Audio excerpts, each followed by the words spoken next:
Buenas, ¿cómo andan? Espero que estén bien. Bueno, hoy vamos a empezar a trabajar en el área de literatura con mitos. Los mitos son historias que hablan de dioses en general y que son historias muy antiguas que en general intentan dar explicación a los sucesos de la naturaleza y de la vida que por entonces tampoco había forma de explicar. Imagínense que hace miles de años no existía la ciencia, de hecho ni siquiera existía la filosofía, o sea que las personas, para poder entender qué es lo que pasaba alrededor, recurrían muchas veces a historias que inventaban, que justificaban esos hechos que sucedían. Por ejemplo, por qué se mueven las estrellas, por qué hay truenos relámpagos, por qué crecen las cosas en determinados momentos del año y no en otros. Así, cada civilización, cada pueblo fue creando sus propios mitos. Voy a comenzar a leerles un mito nórdico del norte de Europa. Después vamos a comenzar a leer los mitos griegos, que son esas fotocopias que les di que pegaron en sus carpetas. Pero bueno, primero quería contarles esta historia de Thor, que seguramente lo conozcan porque después es un personaje de esta película Marvel. Pero bueno, Thor es el dios del trueno, forma parte de los mitos nórdicos más antiguos, y bueno, se los voy a compartir. Está en este libro, que es un libro de filosofía. Comienzo. Seguramente habrás oído hablar de Thor y su martillo. Antes de que el cristianismo llegara a Noruega, la gente creía que Thor viajaba por el cielo en un carro tirado por dos machos cabríos. Cuando agitaba su martillo, había truenos y rayos. La palabra noruega, torden, truenos, significa precisamente eso, ruido de Thor. Cuando hay rayos y truenos, también suele llover. La lluvia tenía una importancia vital para los agricultores en la época vikinga. Por eso Thor fue adorado como el dios de la fertilidad. Es decir, la respuesta mítica a por qué llueve era que Thor agitaba su martillo y cuando llovía todo crecía bien en el campo. Resultaba en sí incomprensible cómo las plantas en el campo crecían y daban frutos, pero los agricultores intuían que tenía que ver con la lluvia, y además todos creían que la lluvia tenía algo que ver con Thor, lo que le convirtió en uno de los dioses más importantes del norte. Thor también era importante en otros contextos, en un contexto que tenía que ver con todo el concepto del mundo. Los vikingos se imaginaban que el mundo habitado era una isla constantemente amenazada por peligros externos. A esa parte del mundo la llamaban Midgard, patio del medio, es decir, el reino situado en el medio.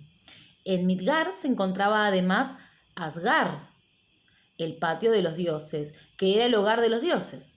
Fuera de Midgard estaba Utgard, patio de afuera, es decir, el reino en que se encontraba afuera. Aquí vivían los peligrosos trolls, los gigantes que constantemente intentaban destruir el mundo mediante un astuto truco. A estos monstruos malvados se les suele llamar fuerzas del caos. Tanto en la religión nórdica como en la mayor parte de las otras culturas, por ejemplo la griega, los seres humanos tenían la sensación de que había un delicado equilibrio de poder entre las fuerzas del bien y las fuerzas del mal. Los troll podían destruir Midgard, raptando a la diosa de la fertilidad Freya. Si lo lograban en los campos, no crecería nada y las mujeres no darían a luz. Por eso era tan importante que los dioses buenos pudieran mantenerlos en jaque. También en ese sentido Thor jugaba un papel muy importante. Su martillo no solo traía la lluvia, sino que también era un arma importante en la lucha contra las fuerzas peligrosas. El martillo le daba un poder casi ilimitado. Por ejemplo, podía echarlo tras los trolls y matarlos. Y además no tenía que tener miedo de perderlo, porque funcionaba como un boomerang y siempre volvía hacia él.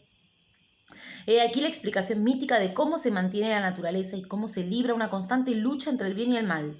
Y esas explicaciones míticas eran precisamente las que los filósofos, eso lo vamos a ver después, rechazaban.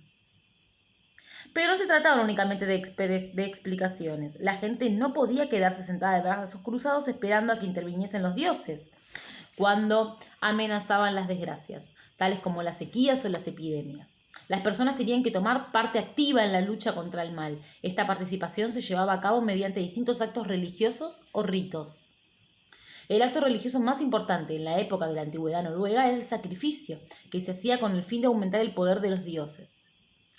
Los seres humanos tenían que hacer sacrificios a los dioses para que estos reuniesen fuerzas suficientes para combatir a las fuerzas del caos. Esto se conseguía, por ejemplo, mediante el sacrificio de algún animal al dios en cuestión. Era bastante corriente sacrificar machos cabríos a Thor. En lo que refiere a Odín, también se sacrificaban seres humanos. El mito más conocido en Noruega lo conocemos con el poema de Trims Vida, la canción sobre Trim. En él se cuenta que Thor se quedó dormido y que cuando se despertó su martillo había desaparecido. Se enfureció tanto que las manos le temblaban y la barba le vibraba. Acompañado por su amigo Luke, fue a preguntar a Freya si le dejaba usar sus alas para que pudiese volar hasta Jotunheimen, el hogar de los gigantes, con el fin de averiguar si eran los trolls los que habían robado su martillo. Allí Luke se encuentra con Thrym, el rey de los gigantes, que en efecto empieza a presumir de haber robado el martillo de Thor y haberlo escondido a 8000 millas bajo tierra. Y añade que no devolverá el martillo hasta que no logre casarse con Freya. ¿Me sigues? Los dioses buenos se encuentran de repente ante un dramático secuestro. Los trolls se han apoderado de su arma defensiva más importante, lo que da lugar a una situación insostenible. Mientras que los trolls tengan en su poder el martillo de Thor, tienen el poder total sobre el mundo de los dioses y de los humanos, y a cambio del martillo exigen a Freya. Pero tal intercambio resulta igual de imposible. Si los dioses tienen que desprenderse de su diosa de la fertilidad, la que vela por todo lo que da vida en la tierra, la hierba en el campo se marchitaría y los dioses humanos morirían. Es decir, la situación no tiene salida. Si te imaginas un poco un grupo de terroristas amenazado con hacer explotar una bomba atómica en el centro de París o de Londres, si no se cumplen sus peligrosísimas exigencias, entiendes muy bien esta historia. El mito cuenta que Luke vuelve a Asgard, donde pide a Freya que se vista de novia porque hay que casarla con Troll. Desgraciadamente Freya se enfada y dice que la gente pensará que está loca por los hombres si accede a casarse con un troll. Entonces al dios Heimdall se le ocurre una excelente idea. Sugiere que disfracen a Thor de novia. Podrán atarle el pelo y ponerle piedras en el pecho para que parezca una mujer.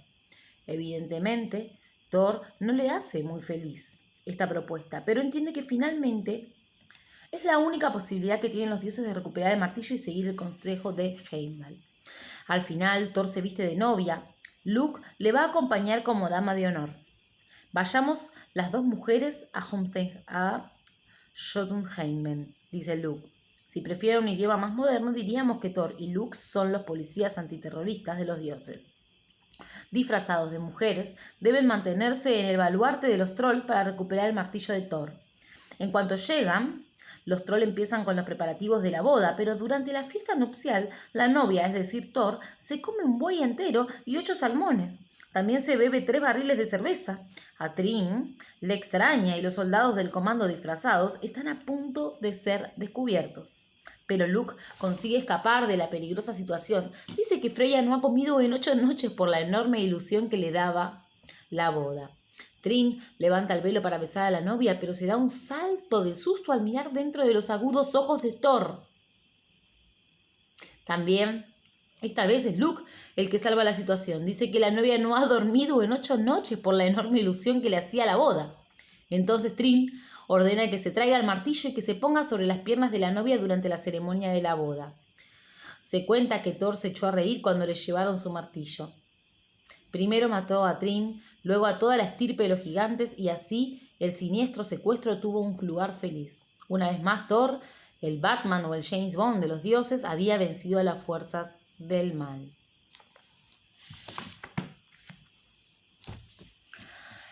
Eso es todo. La próxima clase vamos a comenzar con los mitos griegos y las características de los dioses. Les voy a enviar las preguntas que tienen que responder sobre este mito que acabamos de leer. Recuerden que el video lo pueden ver 1000 millones de veces y me pueden consultar todo lo que necesiten en los horarios de clase, que también los vamos a estar enviando hoy.